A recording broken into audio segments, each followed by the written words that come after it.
Сәлеметсіздер ме? Сөз орамдары айдары. Бүгін біз сан есім және сан есімнің емлесімен танысамыз. Сан есім заттың санын, ретін, мөлшерін білдіретін сөз табы. Сан есімдер жазу барысында белгілі бір емле ережелеріне бағынады. Күрделі сан есім. Күрделі сан есім екі немесе одан да көп сөзден құралған сан есімдер.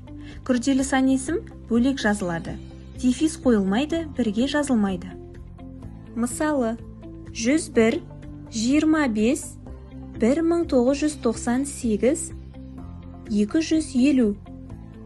Екінші, цифрмен таңбаланатын дара және күрделі сан есімдерге жалғанатын жалғаулар дефис арқылы жазылады.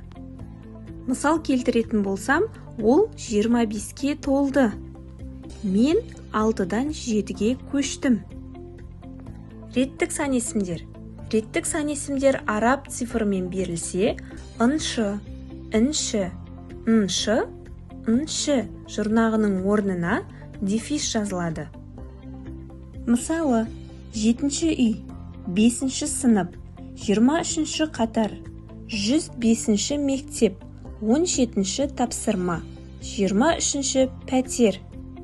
Күн, жыл аттарымен тіркесіп келген реттік сан есімдер араб цифрымен берілсе де дефис жазылмайды.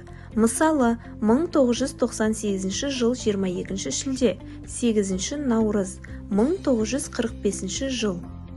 Реттік сан есімдер рим цифрымен берілсе дефис жазылмайды. Мысалы, 20 ғасырдағы әдебиет, 3 том, 5 ғасыр. Сан есімнің емлесін дұрыс қолдану грамматикалық сауаттылықтың негізі. Ереже мен мысалдарды жақсы меңгерсеңіз, емле қателігін болдырмайсыз.